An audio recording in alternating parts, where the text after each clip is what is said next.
So I want to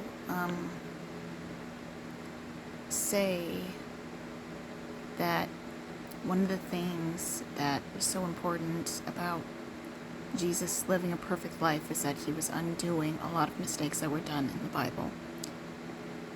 The first of them being with Adam and Eve, they disobeyed. Jesus corrects that by being obedient. Another example is with Hezekiah. Now, if you don't know who Hezekiah is, he was a king in the book of Judges, one of the kings of Israel. He was a very good and godly person. He always walked with God. And then one of the prophets says, "You're going to die soon."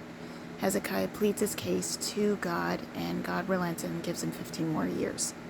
In those years, he had another son who became the evilest king of Israel.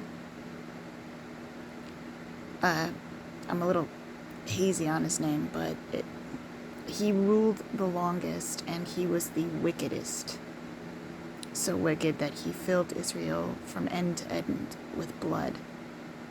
Jesus undoes this with his own life by accepting his fate to die on the cross.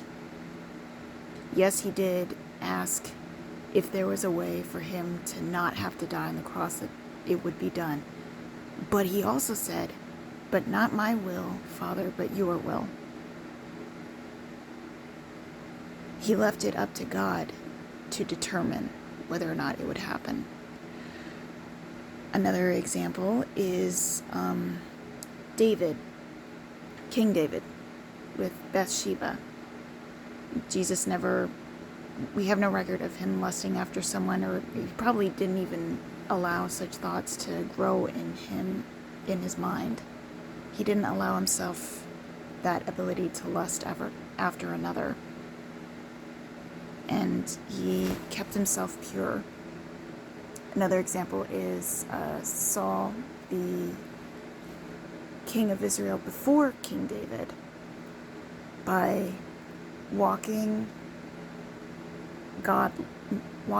with God completely, like from beginning to end, never letting himself get selfish and thinking he was better than everyone else.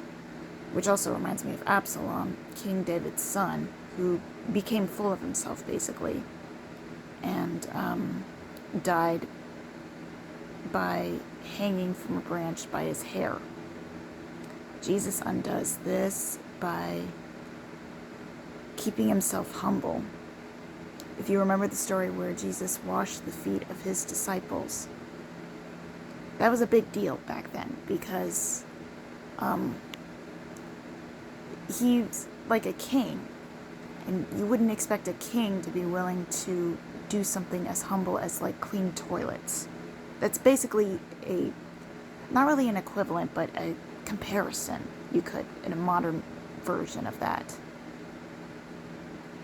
It's one way to look at it. Cleaning another person's toilet. Yeah, it's probably not the best visual, but it works for now. He also undid other mistakes that were done in the times of the Bible by living a godly life and taking the burden of our sins. Because he had to live a sinless life, his sacrifice not only paid for our sins, but it kind of undid the wrongs in the Bible that were committed before him, and I would even argue since his sacrifice, because Paul, who was once Saul, if you know anything about the Bible, you know that Saul Paul started out very anti-Christian, anti-Jew. Like, he was one of the people that either personally killed Jews or led the organization that was killing Jews / Christians. And then when he became Paul, he was teaching Christians how to live more godly lives. how to do things in this new way that was now a thing. How to keep people on the straight and narrow. And he had to write letters to all different kinds of places because they kept doing it wrong. Which is understandable because it's very easy to get things wrong. It's very easy to do things wrong. We're human. We are bound to make mistakes. One of my mistakes, obviously, is I don't always post every single week. And that's on me. I don't know if it's I'm not sure if it counts as needing Jesus to sacrifice himself for me in the grand scheme of things, but I'll throw it in there because I know it's something I gotta be doing more often, and it's not easy. Life is difficult. But anyways, there was also, what else was there? Cain and Abel.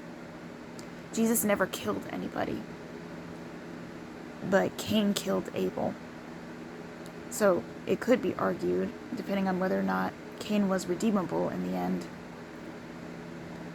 that Jesus, by him not killing anyone and not having murderous intent in his heart towards anybody, that was him undoing that. Now, obviously, when I say undo, it doesn't necessarily mean that it never happened, but he made up for it with his own life. So that when he was sacrificed, it was atoned for. So he was atoning for people's sins in life and in death. It could be argued. I will leave the experts of religion to debate that because I'm not an expert. I just have a few ideas and I know some things add up. And if you think about it, it could be like another way of appreciating God. Like another layer to the many reasons why you should. Excuse me.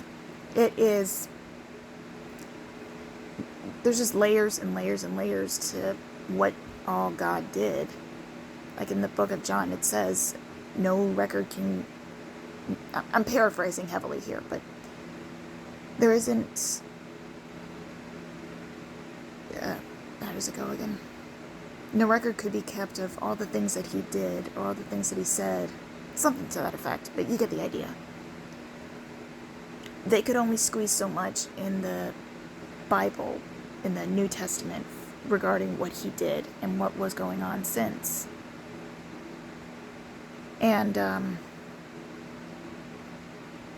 even those things, like even the bit about cursing the fig tree, even that has some meaning. We don't understand it. I certainly don't, but it has meaning.